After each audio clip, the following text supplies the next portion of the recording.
Kita berdoa sekali lagi sebelum kita masuk dalam acara firman. Bapa di surga, terima kasih atas kesempatan untuk mendengar, membaca, mempelajari, merenungkan sebagian firman Tuhan. Kami sekali lagi mohon Engkau hadir di sini, di gereja maupun di rumah setiap peserta, dan memimpin mengarahkan kami semua di dalam acara firman ini, baik penyampaiannya maupun penerimaannya.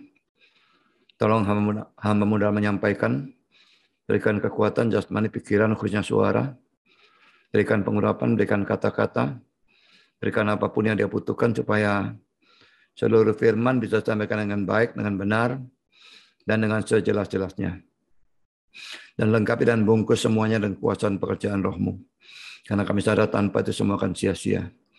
Dan tolong kami semua dalam mendengar, berikan kami keterbukaan dalam hati kami, konsentrasi yang baik dari awal sampai akhir, berikan terang cukupnya supaya kami bisa mengerti, dan tolong supaya kami menanggapi firman-Mu dengan sebaik-baiknya sehingga Tuhan lebih diperkenan dan dipermuliakan.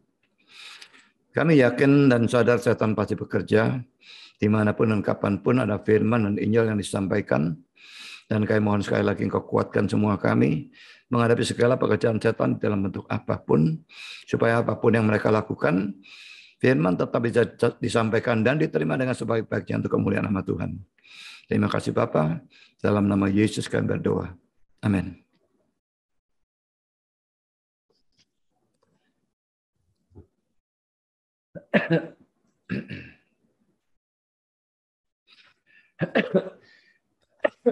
Ini adalah sesi yang ketujuh dari eksposisi Lukas 10 ayat 1 sampai dengan 24. Dan saya berikan tema menyembuhkan orang sakit dan memberitakan Injil. Atau kalau mau diringkas ya penyembuhan dan penginjilan menurut saya. Kita akan baca Lukas 10 1 sampai dengan 12. Dan penekanannya nanti pada ayat yang ke-9. Kemudian daripada itu Tuhan menunjuk 70 murid yang lain, lalu mengutus mereka berdua-dua mendahulunya ke setiap kota dan tempat yang hendak dikunjunginya. Katanya kepada mereka, tuaian memang banyak tetapi pekerja sedikit. Karena itu mintalah kepada Tuhan yang mempunyai tuaian, supaya ia mengirimkan pekerja-pekerja untuk tuaian itu. Pergilah, sesungguhnya aku mengutus kamu seperti anak domba ke tengah-tengah serigala. Janganlah membawa pundi-pundi atau bekal atau kasut. Dan janganlah memberi salam kepada siapapun selama dalam perjalanan. Kalau kamu memasuki suatu rumah, katakanlah lebih dahulu, damai sejahtera bagi rumah ini. Dan jika di situ ada orang yang layak menerima damai sejahtera, maka salammu itu akan tinggal atasnya. Tetapi jika tidak, salammu itu kembali kepadamu. Tinggallah dalam rumah itu, makan dan minumlah apa yang diberikan orang kepadamu, sebab seorang pekerja patut mendapat upahnya. Janganlah berpindah-pindah rumah. Dan jikalau kamu masuk ke dalam sebuah kota dan kamu diterima di situ, makanlah apa yang dihidangkan kepadamu dan sembuhkanlah orang-orang sakit yang ada di situ dan katakanlah kepada mereka, kerajaan Allah sudah dekat kepadamu. Tetapi jikalau kamu masuk ke dalam sebuah kota dan kamu tidak diterima di situ, pergilah ke jalan-jalan raya kota itu dan serukanlah juga debu kotamu yang melekat pada kaki kami kebaskan di depanmu. Tetapi ketahuilah ini, kerajaan Allah sudah dekat. Aku berkata kepadamu, pada hari itu Sodom akan lebih ringan tanggungannya daripada kota itu. Ya, saudara, kita sekarang ini sampai pada poin yang ke-8 ya, perintah-perintah yang Yesus berikan kepada 70 utusan ini ya. Dan ini ada dalam ayat 9, kita baca sekali lagi. Dan sembuhkanlah orang-orang sakit yang ada di situ, dan katakanlah kepada mereka, kerajaan Allah sudah dekat padamu. Jadi ini untuk tempat-tempat atau rumah-rumah yang mau menerima mereka, maka diberikan perintah sembuhkan orang sakit, lalu beritakan Injil, yang ringkasannya adalah kerajaan Allah sudah dekat padamu. Saudara, ada beberapa poin yang ingin saya bahas, saudara ya. Pertama, poin A. Sekalipun dalam ayat 9 ini ada dua perintah. Yaitu yang pertama menyembuhkan dan yang kedua memberitakan Injil. Tetapi ingat ya, pusatnya ada dalam perintah yang kedua, yaitu pemberitaan Injil. Apa alasannya saya mengatakan demikian? Yang pertama, penyembuhan yang bersifat mujizat itu tujuannya untuk menunjukkan bahwa berita mereka memang berasal dari Tuhan. Karena itu pada waktu dalam Lukas pasal 9, 12 murid diutus, mereka juga diberikan kuasa untuk menyembuhkan.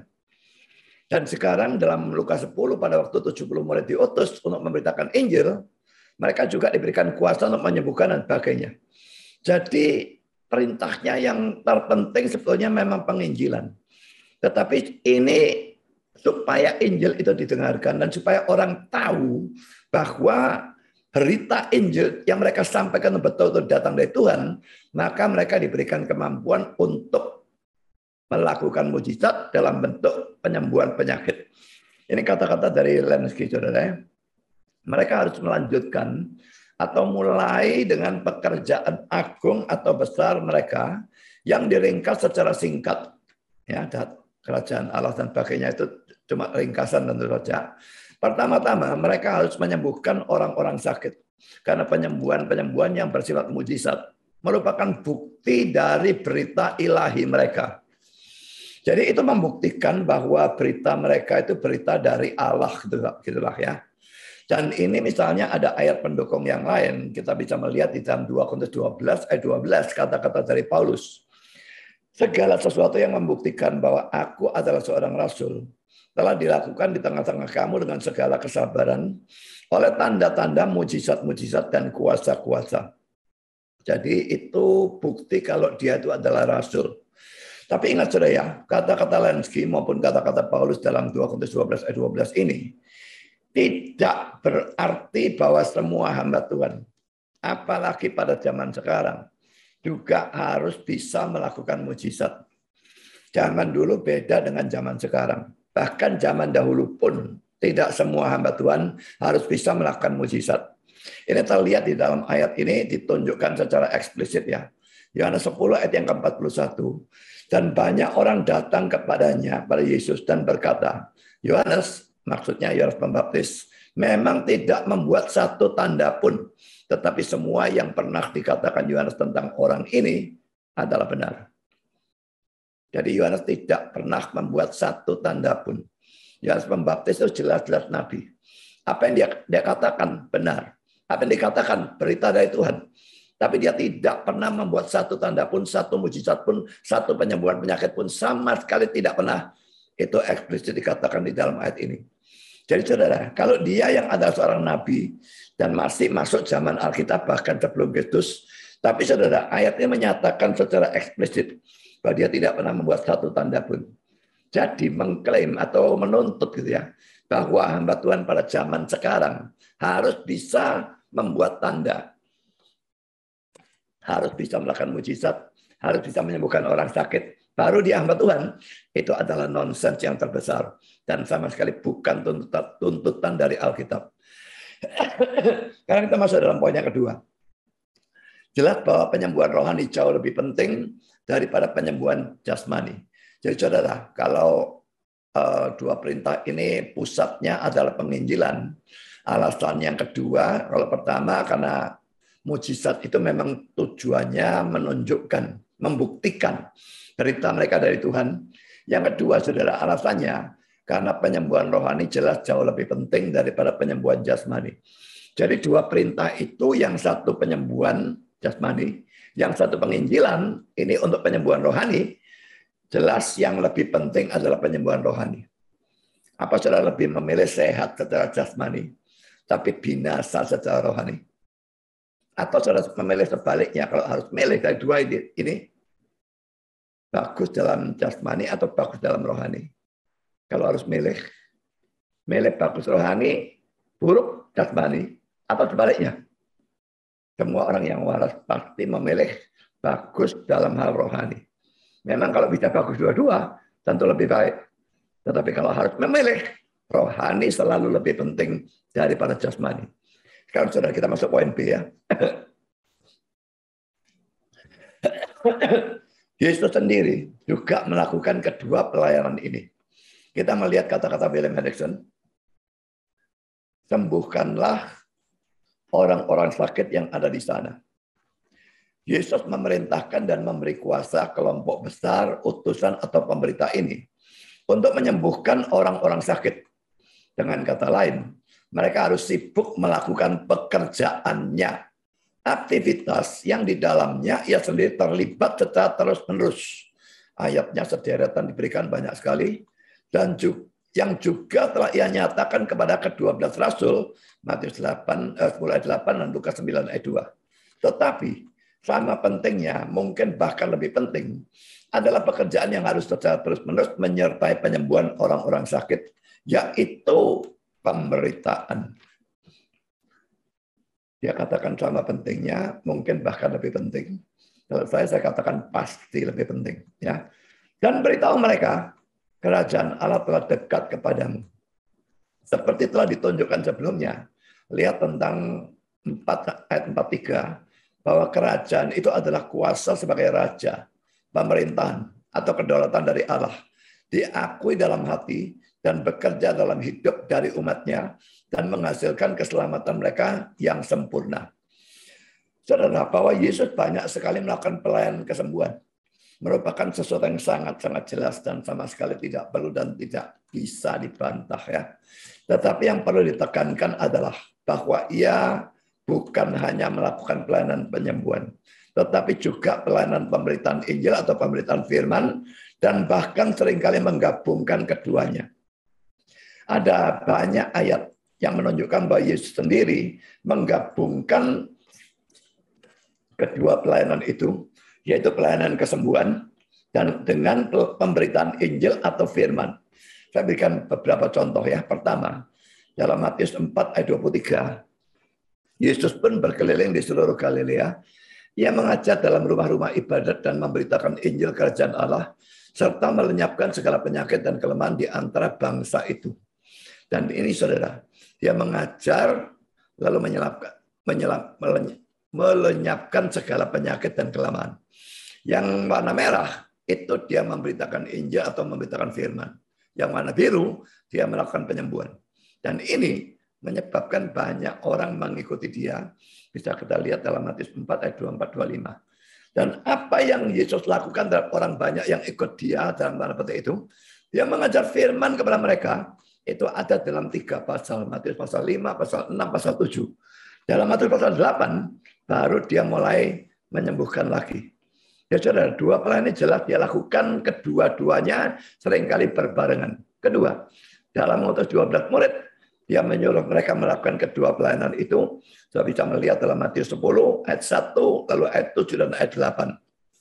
Lalu dalam Matius 13, dari awal pasal itu sampai hampir pada akhir pasal, dia hanya mengajar. Dan hanya pada ayat terakhir ia dikatakan melakukan sedikit mujizat yang mungkin sekali berupa penyembuhan penyakit. Jadi, sekalipun Yesus sendiri melakukan kedua pelayanan itu, kita bisa melihat dengan jelas pelayanan yang mana yang dia tekankan. Ayatnya yang banyak, sudah bisa baca sendiri, lihat pasal per pasal, ayat per ayat, dan sebagainya. Lihat apakah yang saya katakan benar atau tidak. Ya. Sekarang kita masuk dalam poin C. Berita mereka kerajaan Allah sudah dekat padamu. Jelas merupakan ringkasan. Ini kata-kata Lenski. Dan ringkasan dari berita Injil mereka adalah telah datang dalam kurung dan karena itu sekarang sudah ada dekat padamu dalam kurung sebagai datang dari surga sendiri kerajaan Allah. Lihat pasal 1 ayat 33, pemerintahan kasih karunia dan keselamatannya dalam Yesus. Pastilah mereka harus mengatakan jauh lebih banyak sama seperti Yohanes Pembaptis dan Yesus lakukan pada waktu mereka memberitakan tema yang sama. Ya, Yesus maupun Yohanes Pembaptis intinya sama, mengatakan bertobatlah kerajaan Allah sudah dekat. Ya, jadi itu tentu inti, tentu bukan seluruh khotbah. Matius 3 ayat 2 dan Matius 4 ayat 17. Berita itu berarti bahwa semua orang yang mendengar harus menerima pemerintahan kasih karunia ini dan mengizinkannya untuk memberkati jiwa mereka untuk waktu sekarang dan untuk kekekalan. Sama seperti kuasa-kuasanya memberkati orang-orang yang sakit secara jasmani dengan kesembuhan seketika. Kita lihat ayat-ayat yang dijadikan referensi ya. Lukas 1 ayat 33. Dan ia akan menjadi raja atas kaum keturunan Yakub sampai selama-lamanya. Dan kerajaannya tidak akan berkesudahan. Jadi saudara, Yesus memang datang dan dia memang raja. Tapi ingat ya, dia bukan raja secara jasmani sebagaimana yang dikhayalkan oleh orang-orang Yahudi pada saat itu. Dia menjadi raja secara rohani. Kerajaannya adalah kerajaan rohani. Kita sekarang baca Matius 3, 1 dan 2. Pada waktu itu tampillah Yohanes Pembaptis di padang gurun Yudea dan memberitakan, bertobatlah sebab kerajaan surga sudah dekat. Laki-laki ini inti khotbahnya. Tentu ini bukan seluruh khotbah. Sekarang Matius 4 ayat 13 dan ayat 17. Ia meninggalkan Nazaret dan diam di Kapernaum, di tepi danau, di daerah Zebulon dan Naftali. Sejak waktu itulah Yesus memberitakan, bertobatlah sebab kerajaan surga sudah dekat. Jadi saudara, laki-laki sama, dia memberitakan hal yang intinya mirip dengan Yohanes Pembaptis lakukan. Sekarang Markus 1 ayat 14-15. Sesudah Yohanes ditangkap, datanglah Yesus ke Galilea memberitakan Injil Allah. Katanya, waktunya telah genap. Kerajaan Allah sudah dekat, bertobatlah dan percayalah pada Injil. Lebih panjang sedikit, tapi tetap ini juga pasti adalah intinya. Sekarang saudara, saya akan berikan penafsiran yang salah dari J.C. Ryle. Orang ini orang yang menurut saya sangat hebat. Dan saya tidak habis pikir bagaimana dia bisa dalam tafsiran di sini memberikan tafsiran yang sebodoh ini. Betul-betul tidak bisa saya mengerti. Tapi ya itulah, setiap penafsir bisa melakukan blunder, bisa melakukan kesalahan-kesalahan pada waktu bahkan bukan hal yang besar atau sukar yang ditafsirkan, tetapi hal yang sederhana pun dia bisa memberikan tafsiran yang tidak karu-karuan. Ini kata-kata dia ya. Bisa diragukan apakah cara modern tentang pengajaran kekristenan sebagai suatu peraturan umum cukup sederhana. Jadi bisa diragukan cara pengajaran Kristen yang modern itu cukup sederhana atau tidak. Menurut dia harusnya sederhana. Ya. Merupakan suatu fakta yang pasti bahwa penggunaan bukti atau argumentasi yang dalam dan argumentasi yang terperinci bukanlah senjata-senjata dengan mana Allah biasanya berkenan untuk mempertobatkan jiwa-jiwa. Ini ngomongan apa ya?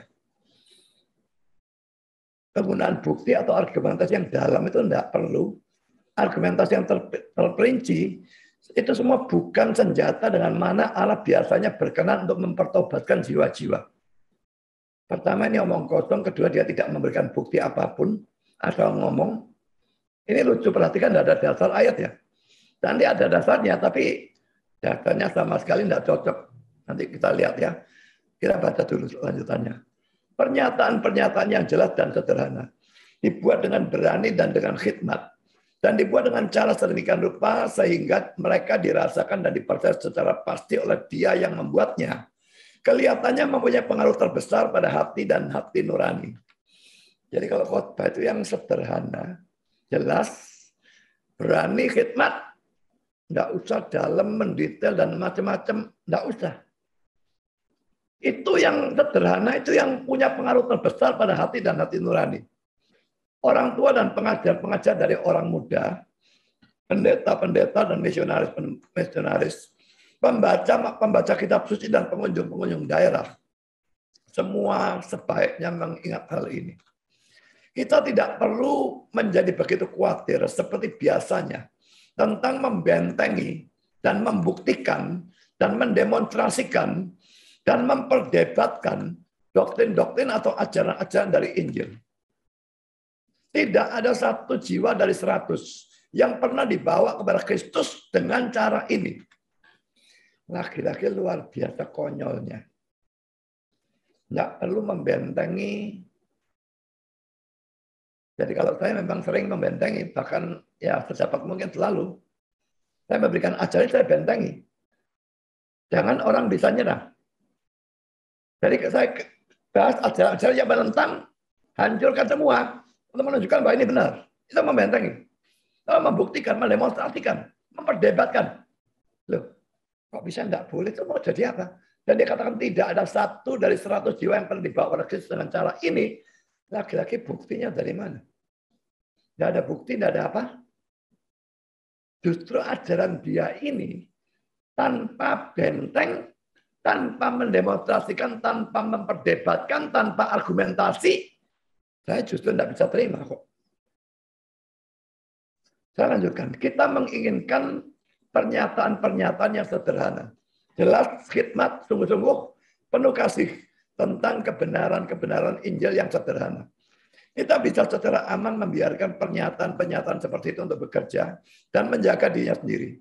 Mereka adalah anak-anak panah dari tempat anak panah Allah sendiri dan sering menusuk hati yang belum pernah disentuh oleh khotbah yang paling fasih atau paling mengesankan. Jadi sebetulnya seluruh kata-katanya dia ini cuma didasarkan pada berita yang ringkas tadi ya. Bertobatlah, kerajaan surga sudah dekat, atau kerajaan surga sudah dekat padamu dan sebagainya. Itu ringkas. Jadi kalau khotbah tidak usah detail-detail. Saudara, saya sama sekali tidak setuju dengan bagian khususnya bagian bahkan yang saya garis bawahi dan warna hijau ini ya. Karena apa? Pertama, J.C. Ryle tidak memberikan dasar apapun untuk kata-katanya itu. Dia mengatakan itu sebagai fakta, tetapi justru dia tanpa bukti, maka saya tidak bisa menerima sebagai fakta. Dan sebetulnya, pada waktu J.C. Ryle mengatakan, tidak ada 1 jiwa dari 100 yang pernah dibawa kepada Kristus dengan cara ini, ia sendiri sudah berdebat. Tetapi dengan cara yang tidak meyakinkan. Ini kan argumentasi, so. Sederhana saja. Argumentasi bulat-bulat itu rumit, tidak karu-karuan. Tidak ada 1 jiwa dari 100 jiwa pernah dibawa oleh Kristus dengan cara ini. Itu sudah argumentasi. Dia sendiri melarang argumentasi, dia argumentasi juga. Tapi dengan argumentasi dengan cara yang tidak meyakinkan. Karena dia tidak memberikan bukti apapun untuk pernyataannya itu. Kedua, Israel sendiri mengakui bahwa berita sederhana yang berbunyi kerajaan Allah sudah dekat padamu merupakan suatu ringkasan. Ini kata-katanya dia sendiri. Kata-kata ini mungkin harus dianggap sebagai gagasan dasar bagi semua yang 70 murid itu katakan. Kita pasti tidak bisa menganggap bahwa mereka tidak mengatakan apapun yang lain kecuali 1 kalimat ini. Jadi kata-kata kerajaan Allah sudah dekat padamu, dia jelas akui sendiri dan pastikan itu cuma ringkasan. Mereka beritakan lebih banyak. Tapi dilanjutkan, tetapi berita itu tetap sederhana secara khusus dan secara menyorot. Kalau dia tidak tahu berita lengkapnya, dan kata-kata itu cuma dia katakan pakai satu ringkasan, bagaimana dia tahu bahwa itu tetap sederhana secara khusus dan secara menyorot? Yang ketiga, banyak orang Kristen atau hamba Tuhan yang diberi karunia untuk berdebat, menyusun argumentasi yang kuat atau terperinci, seperti Calvin sendiri, John Owen, Louis Berkhof, baca buku-buku mereka dan baca buku orang-orang reform pada umumnya, penuh dengan argumentasi. Termasuk saya sendiri dalam khotbah-khotbah atau pengajaran saya, penuh dengan argumentasi. Pandangan ini ada, ini salah, salahnya di mana? Atau argumentasi dia apa? Hancurkan dulu, salahnya di mana? Argumentasi kedua, argumentasinya apa? Hancurkan, salahnya di mana? Tunjukkan semua. Lalu argumentasi benar, argumentasinya apa? Oh ini masih diserang, bantah serangannya. Untuk menunjukkan secara pasti yang benar itu yang mana. Saya tidak habis pikir yang seperti itu justru bisa disalahkan. Nah, lalu orang-orang yang diberi karunia untuk berdebat, menyusun argumentasi seperti Calvin, Owen, dan sebagainya ini, lalu apakah karunia tidak boleh digunakan? Dan sebaiknya harus dibuang saja. Saya sendiri sering diyakinkan akan kebenaran dari suatu ajaran, karena adanya argumentasi-argumentasi yang kuat, mendetail dari para tokoh di atas ini. Dulu saya tidak percaya predestinasi misalnya. Tapi saya tahu argumentasinya dan sebagainya. Saya lihat memang alkitabiah. Saya menerima. Lalu saya tidak percaya limited tone manusia. Tapi saya diberikan argumentasinya. Saya melihat alkitabiah. Saya tidak bisa menolak.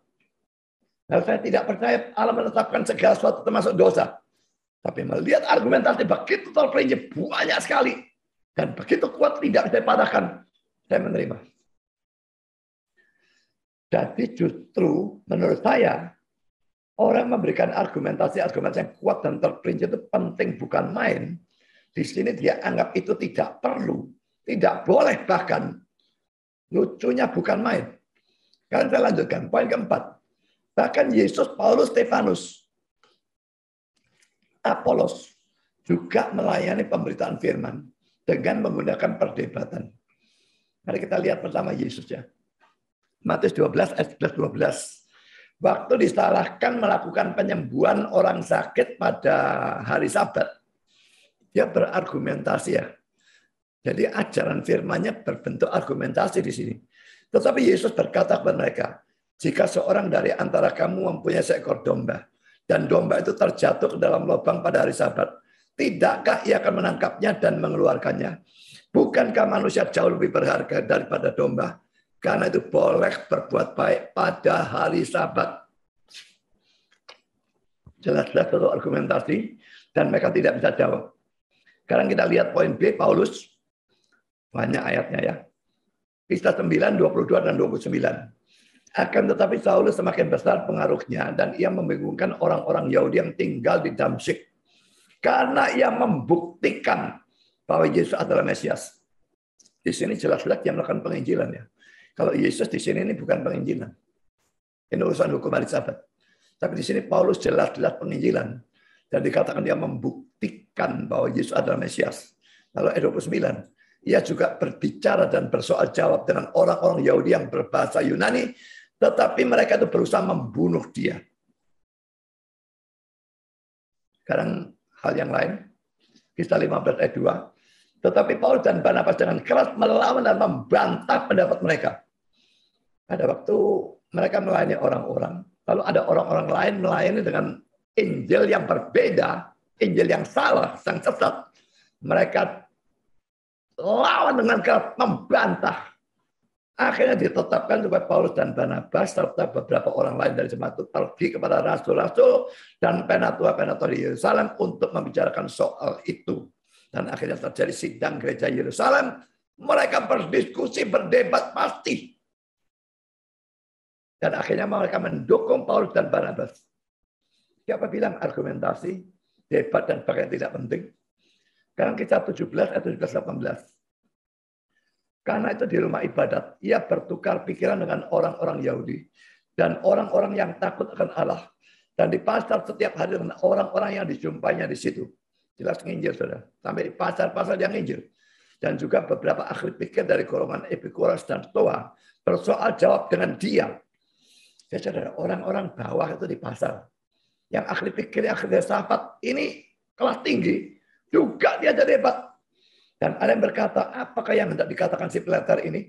Tetapi yang lain berkata, rupa-rupanya ia adalah pemberita ajaran dewa-dewa asing.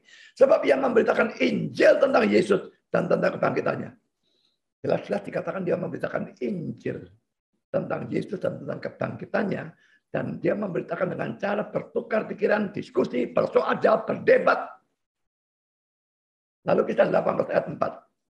Dan setiap hari Sabat, Paulus berbicara dalam rumah ibadat dan berusaha meyakinkan orang-orang Yahudi dan orang-orang Yunani. Berusaha meyakinkan itu jelas bukan ngomong sederhana dan pendek, pokoknya tidak. Panjang lebar jelas. Lalu kita lihat ayat selanjutnya, kisah 19, 8-9. Selama 3 bulan, Paulus mengunjungi rumah ibadah di situ dan mengajar dengan berani. Oleh pemberitaannya, ia berusaha meyakinkan mereka tentang kerajaan Allah. Tetapi ada beberapa orang yang tegar hatinya. Mereka tidak mau diyakinkan, malah mengumpat di jalan Tuhan di depan orang banyak. Karena itu Paulus meninggalkan mereka dan memisahkan murid-muridnya dari mereka. Dan setiap hari berbicara di rumah kuliah Tiranus. Kalau kita lihat dalam teks ini ya, dia berdebat ya. Tapi jelas ada orang-orang percaya. Karena dikatakan cuma beberapa orang yang tegar hatinya. Banyak yang percaya. Nah ini murid-murid yang percaya itu dipisahkan. Jadi kalau tadi J.C. Ryle mengatakan 1 dari 100 belum tentu ada. Itu omong kosong ya. Sekarang kita lihat kisah 28 ayat 23. Lalu mereka menentukan suatu hari untuk Paulus. Pada hari yang ditentukan itu datanglah mereka dalam jumlah besar ke tempat tumpangannya. Ia menerangkan dan memberi kesaksian kepada mereka tentang kerajaan Allah. Dan berdasarkan hukum Musa dan kitab Nabi, para Nabi, ia berusaha meyakinkan mereka tentang Yesus. Hal itu berlangsung berapa lama? 15 menit. Begitu. Kalau Jesira bilang pendek saja, sederhana saja, tidak usah rumit, tidak usah apa. Ini berlangsung dari pagi sampai sore. Sekarang kita lihat orang yang ketiga, yaitu Stefanus. Kisah Rasul 6 ayat 9 dan 10. Tetapi tampillah beberapa orang dari jemaat Yahudi yang disebut jemaat orang Libertini. Anggota-anggota jemaat itu adalah orang-orang dari Kirene dan dari Alexandria, bersama dengan beberapa orang Yahudi dari Kilikia dan dari Asia. Orang-orang itu bersoal jawab dengan Stefanus. Tetapi mereka tidak sanggup melawan hikmatnya dan roh yang mendorong dia berbicara. Saudara, jelas-jelas ini kata-kata ini jelas-jelas menunjukkan mereka itu debat.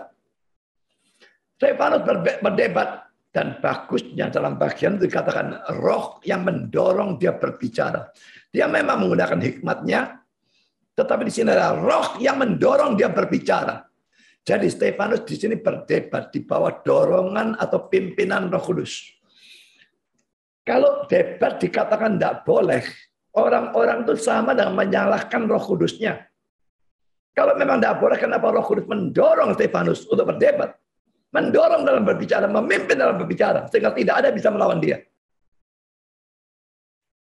Memang kalau saudara tidak betul debat, tidak punya karunia debat, jangan debat. Itu malu-maluin Kristen, itu merusak Kristen. Dan fans dari orang yang tidak becus debat, secara munafik tetap mendukung pendebat yang tidak becus, membagus-baguskan, saudara bodoh. Dan saudara membuat kerusakan dalam gereja Tuhan, membuat makin dipermalukan. Tapi orang yang punya karunia berdebat, kenapa tidak boleh berdebat? Kenapa tidak boleh menginjil, memberitakan firman dengan perdebatan? Kalau memang tidak punya karunia, jangan gunakan. Selama lain di tempat saudara tidak berkarunia, selama merusak. Tapi yang punya karunia, gunakan. Kenapa tidak? Kita sudah membahas 3 orang. Yesus, Paulus, Stefanus. Sekarang orang keempat, Apolos. Kisah 18, 27-28. Karena Apolos ingin menyeberang ke Akhaya, saudara-saudara di Efesus mengirim surat kepada murid-murid di situ supaya mereka menyambut dia. Setibanya di Akhaya, maka ia oleh kasih karunia Allah menjadi seorang yang sangat berguna bagi orang-orang yang percaya. Sebab, ya perhatikan yang warna ungu itu ya. Oh, ia oleh kasih karunia Allah menjadi seorang yang sangat berguna bagi orang-orang percaya. Dia menjadi sangat berguna bagi orang-orang percaya. Alasannya, ayat 28 ini. Sebab, ini alasannya. Dengan tak jemu-jemunya, ia membantah orang-orang Yahudi di muka umum. Dan membuktikan dari kitab suci bahwa Yesus adalah Mesias.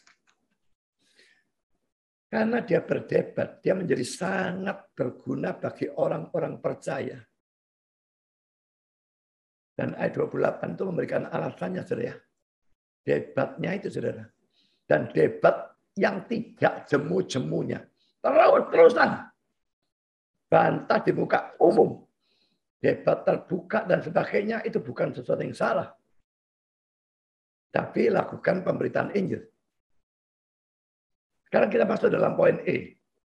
Dalam ayat di bawah ini, argumentasi saya selanjutnya ya, menentang kata-kata J.C. Ryle tadi. Dalam ayat di bawah ini, orang Kristen justru diperintahkan untuk berapologetik. Apologetics itu pembelaan terhadap iman kita, ya. Dan itu sebetulnya tidak berbeda dengan keharusan berdebat pada saat iman Kristen itu diserang. 1 Petrus 3:15 kita baca ya. Tetapi kuduskanlah Kristus dalam hatimu sebagai Tuhan. Dan siap sedialah pada segala waktu untuk memberi pertanggungan jawab kepada tiap-tiap orang yang meminta pertanggungan jawab dari kamu tentang pengharapan yang ada padamu, tetapi haruslah dengan lemah lembut dan hormat. Saudara, pertanggungan jawab itu diterjemahkan dari kata Yunani apologia. Dan dari kata itu diturunkan kata bahasa Inggris apologetics.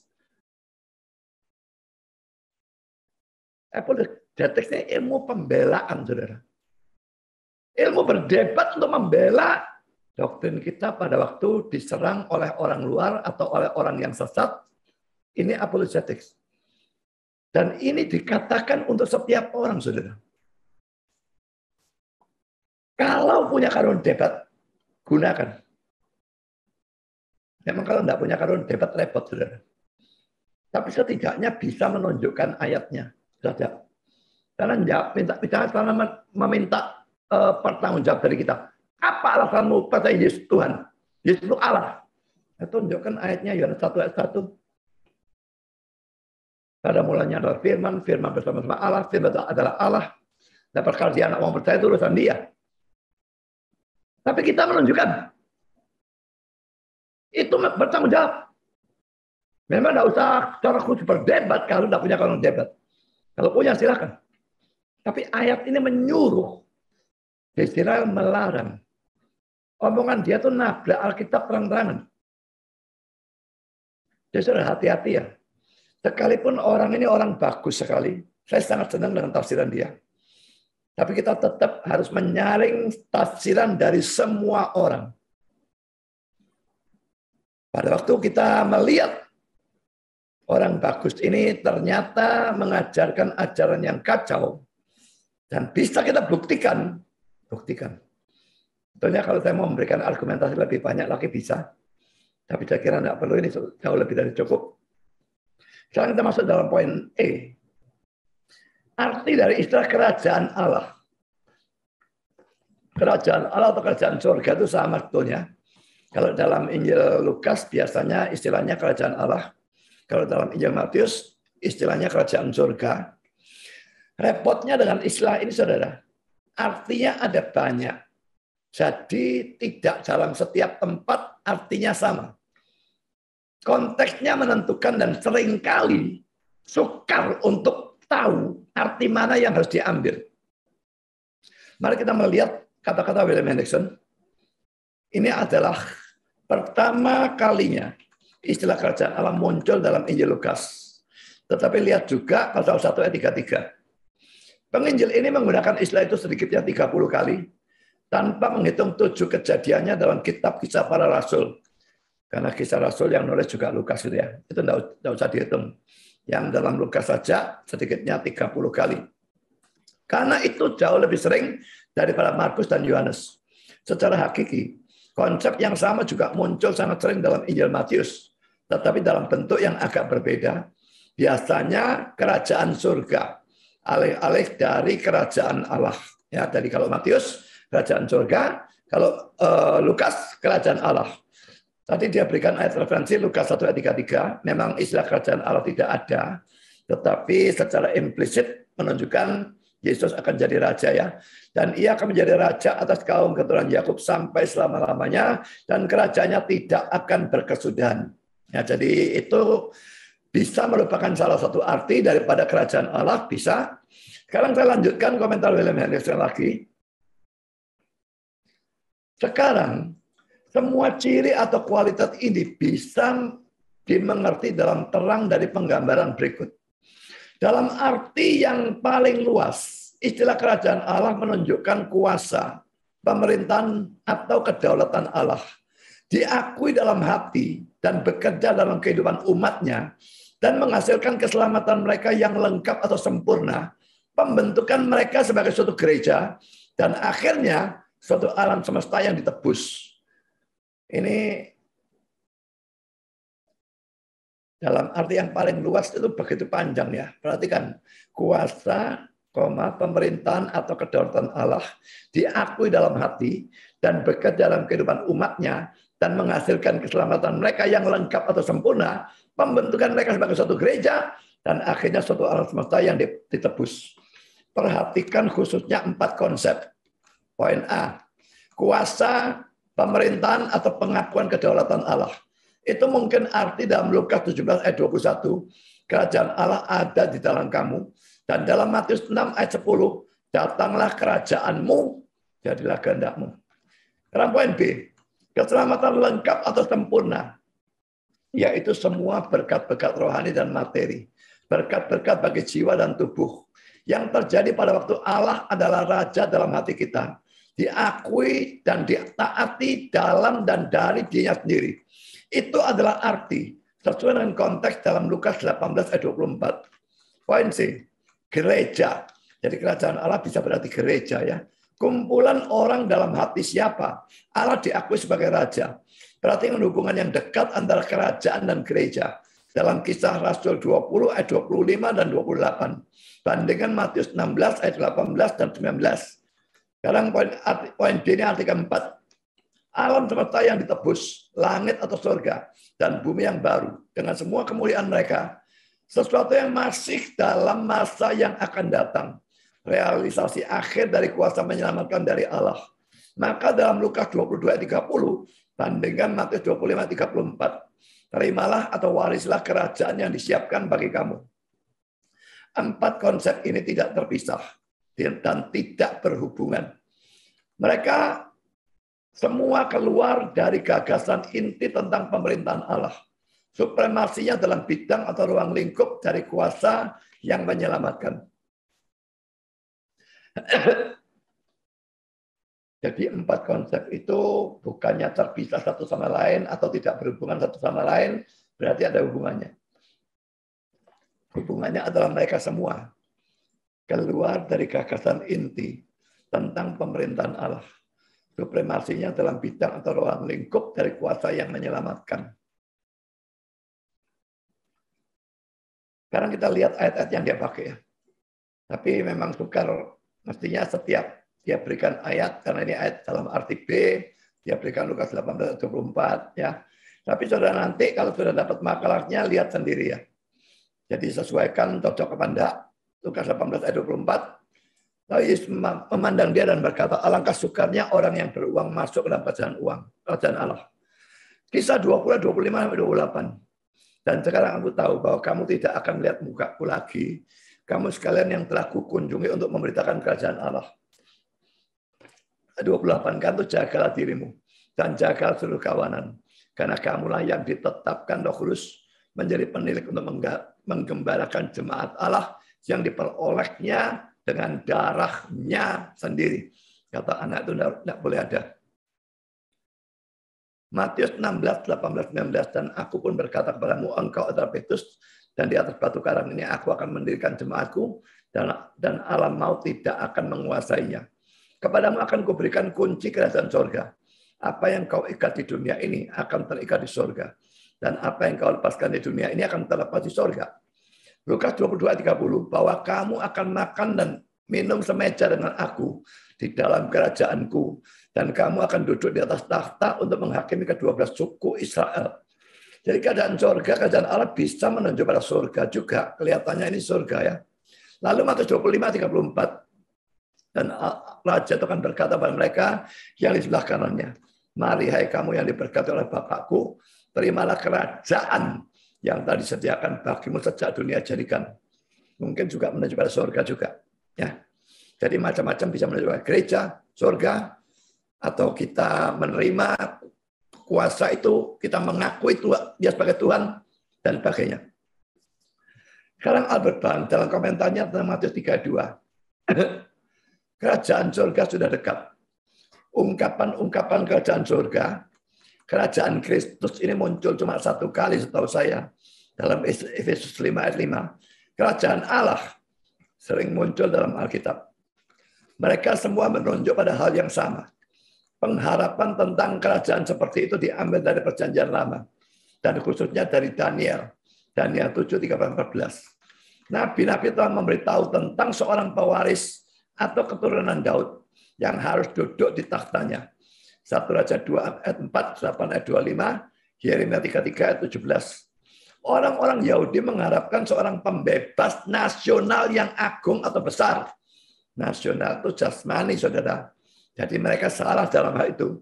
Memang dijanjikan seorang pembebas, tapi pembebas rohani.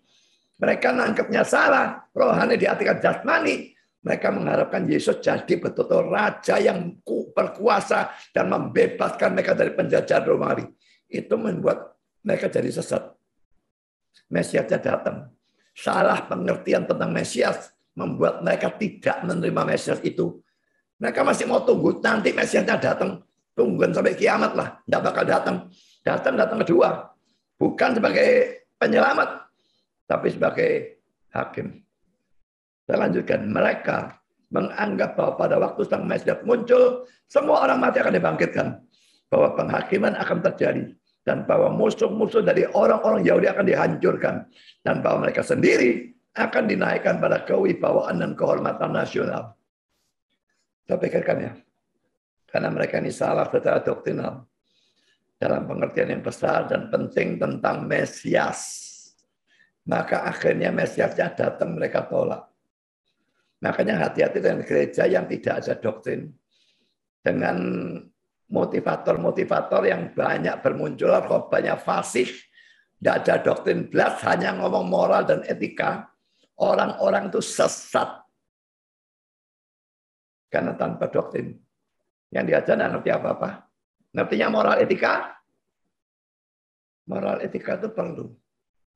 Tapi tanpa doktrin, itu sesat, saudara. Harus mau doktrin, juga harus mau moral etika. Doktrin itu seperti fondasi dan kolom-kolom beton dari satu bangunan. Kalau itu tidak ada, gampang sekali ambruk. Yang senangnya dengar motivator-motivator sehingga mereka khotbahnya masuk YouTube dengan views yang banyak, puluhan ribu, ratusan ribu, atau berapa. Sama bodohnya dan sama sesatnya. Dan ini calon sesat. Atau sudah sesat. Saya tidak tahu yang mana. Atau calon atau sudah. Bertobatlah, jangan ikuti mereka. Karena tanpa doktrin, sudah kacau dalam doktrin. Kacau dalam doktrin. Sikap Yesus pun salah. Dan itu membawa saudara pada kebinasaan sama seperti orang-orang Israel ini. Mari kita lihat ayat-ayat referensinya ya. Daniel 7, 13, 14. Aku terus melihat dalam penglihatan malam itu. Tampak datang dengan awan-awan dari langit. Seorang seperti anak manusia.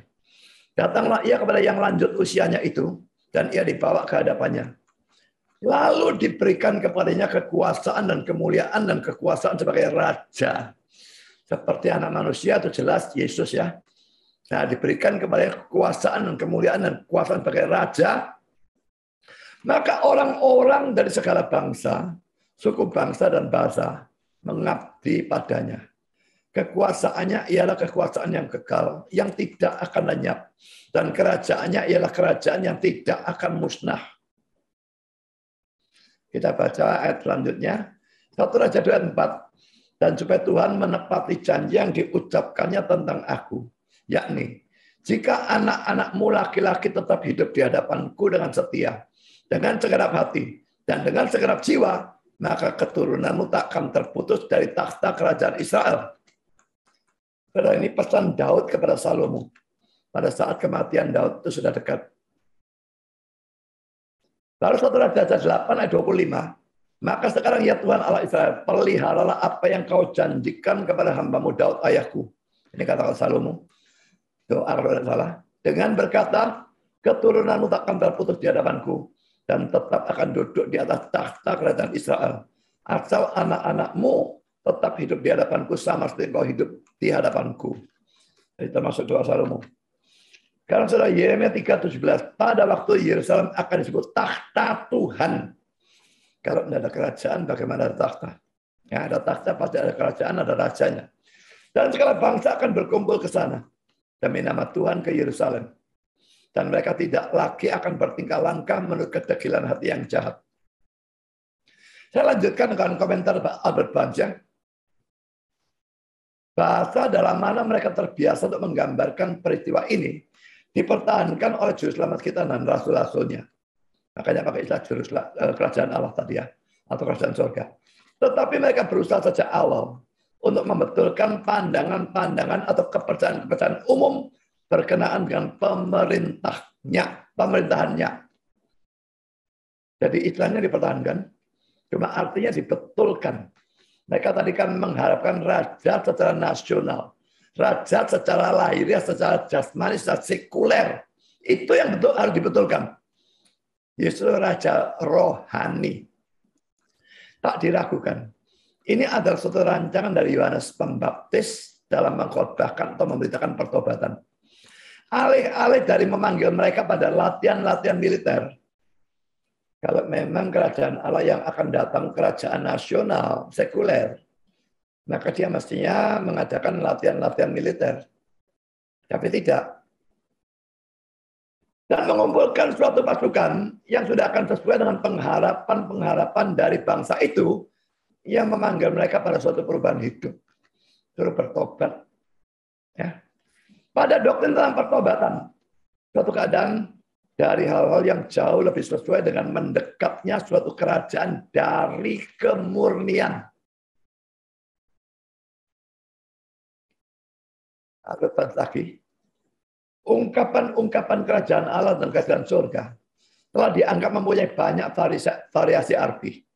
Sebagian orang menganggap bahwa mereka menunjuk pada keadaan dari hal-hal di surga. Yang lain, pada pemerintahan pribadi dari Kristus di bumi. Yang lain lagi, bahwa mereka berarti gereja atau pemerintahan Kristus dalam hati dari umatnya. Di sana tidak bisa ada keraguan bahwa ada petunjuk dalam kata-kata itu pada kondisi dari hal-hal di surga setelah kehidupan ini. Tetapi gereja Allah merupakan suatu keadaan persiapan bagi keadaan setelah kubur atau kematian. Suatu keadaan dalam mana Kristus secara unggul memerintah dan bertakhta.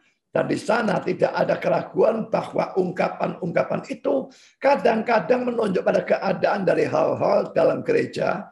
Dan bahwa karena itu mereka bisa menunjuk pada keadaan-keadaan dari hal-hal yang Sang Mesias akan dirikan. Pemerintahan rohaninya mulai dalam gereja di bumi dan disempurnakan di surga. Ya saudara, banyak macam arti. Ini saudara bisa ambil ya. Sebagian orang anggap ini, sebagian orang lain anggap itu, dan ini, dan itu, dan sebagainya. Tapi intinya dia berikan di sini pemerintahan rohaninya mulai dalam gereja di bumi dan disempurnakan di surga. Jadi arti kerajaan Allah itu ini. Ya. Sekarang saya lanjutkan lagi komentar Albert Barnes. Ungkapan kerajaan surga sudah dekat. Paling baik diterjemahkan, pemerintahan Allah mendekat. Kita biasanya tidak berbicara tentang suatu kerajaan yang bisa bergerak. Atau bahwa kerajaan itu mendekat. Suatu pemerintahan bisa dikatakan sebagai dekat. Dan bisa dikatakan dengan benar bahwa saat pada waktu Kristus memerintah sudah dekat. Dalam arti ini dimaksudkan bahwa saat pada waktu Kristus harus memerintah atau mendirikan kerajaannya atau memulai penguasaannya di bumi di bawah pengaturan Kristen mau mulai. Jadi ungkapan itu tidak boleh dibatasi pada periode manapun dari pemerintahan itu, tetapi mencakup seluruh penguasaannya atas umatnya di bumi dan di surga. Sekalipun kata-kata kerajaan Allah sudah dekat padamu punya banyak arti. Tapi jelas bahwa ini memang merupakan pemberitaan Injil pada saat itu.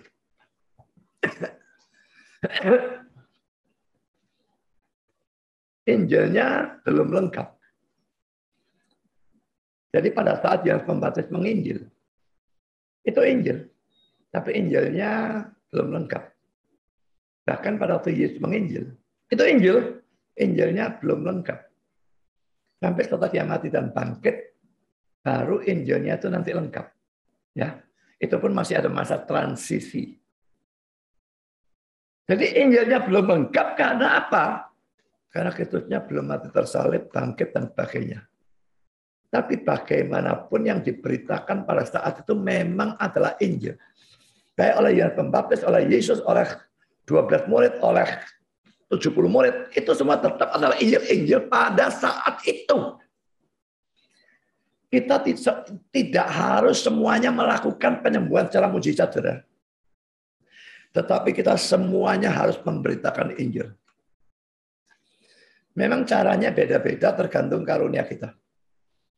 Saudara ingat ya, pelayanan itu tidak semua kita harus lakukan.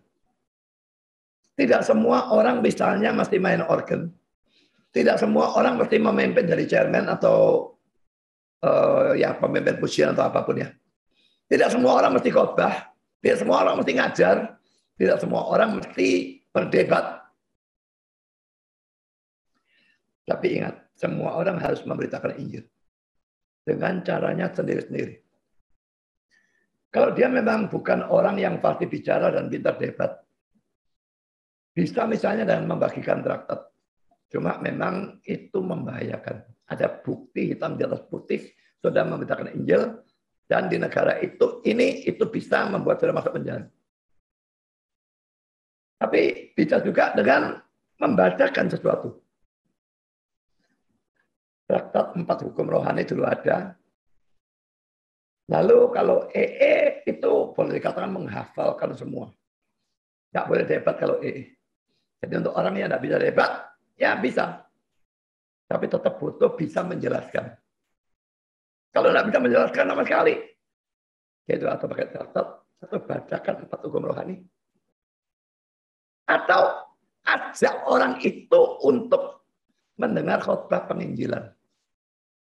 Kalau saya mengumumkan ada khotbah penginjilan, apa saudara anggap sebagai suatu kesempatan untuk mengajak orang? Atau ya biasa saja, bolak-balik ada. Itu butuh kerjasama antara saya yang memberitakan Injil dengan saudara mengajak orang luar untuk mendengar Injil.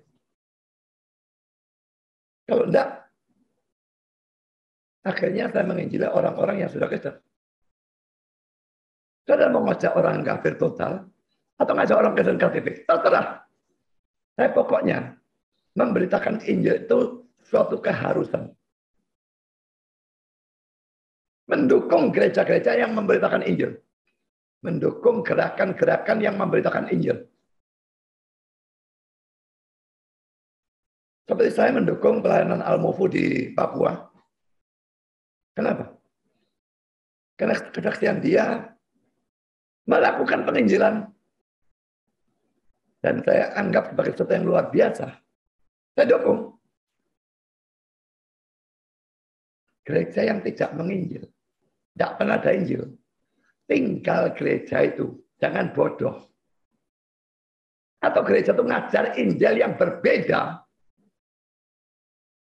Injil kemakmuran yang sebetulnya bukan Injil. Ikut Yesus, kamu sembuh dari penyakit. Ikut Yesus, kamu jadi kaya. Tinggal gereja itu. Jangan bodoh. Kepingin sesat, kepingin masuk neraka, ya tetaplah di sana. Atau Injil yang mengatakan harus iman plus perbuatan baik. Tinggal gereja itu. Saya mendukung kesesatan kalau ada di sana. Mau setia kepada Tuhan dan firman-Nya. Atau setia kepada gereja dan teman-teman saudara yang ada di gereja sesat itu. Saya melihat mayoritas orang Kristen adalah pengikut gereja. Pengikut pendeta. Bukan pengikut Kristus ataupun firman-Nya. Mari kita jadi pengikut Kristus dan hanya mendukung hamba-hamba Tuhan, gereja-gereja yang betul-betul memberitakan Injil dan mengajarkan firman dan merasakan penginjilannya dari dibawa oleh Kristus, oleh dia, oleh gereja itu. Dan dalam makin mengerti firman Tuhan dengan mendengar khotbah-khotbah atau pengajaran-pengajaran dari gereja itu. Kalau sudah bertahun-tahun, puluhan tahun, tapi tidak tambah ngerti, lah saudara bodoh tetap ada di gereja itu. Ya saudara, untuk semua hamba Tuhan, untuk semua orang Kristen, kita tidak harus melakukan penyembuhan secara mujizat. Tapi kita semua harus memberitakan Injil. Maukah saudara memberitakan Injil? Oh, tidak bisa. Tidak bisa belajar. Video saya ada, buku saya ada, tulisan dalam bentuk tulisan ada, di Facebook ada, di web saya kira juga ada. Pelajari. Saya dulu pertama-tama belajar nginjil. Beli buku, ditulis oleh Stanley Heath. Belajar sendiri. Hafalkan ayat penginjilan. Dan saya mulai menginjil. Pertama-tama, nggak bisa jawab. Nggak bisa jawab. Belajar lagi. Nggak bisa jawab. Belajar lagi. Lama-lama menguasai.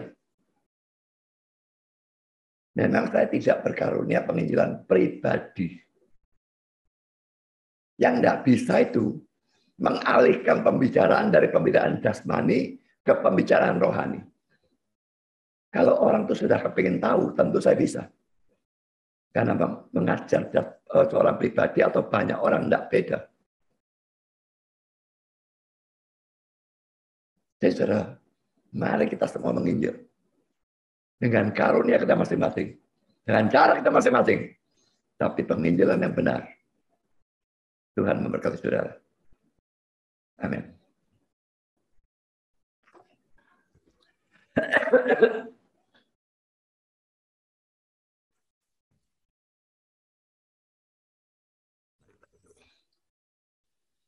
Bapa di surga, terima kasih Engkau sudah memberikan sebagian firman kepada kami.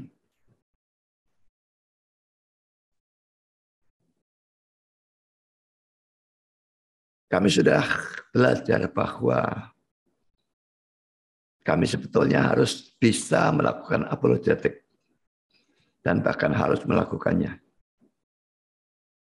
Khususnya kalau kami punya karunia di dalam berdebat, berargumentasi dan sebagainya. Untuk orang-orang yang tidak mempunyainya.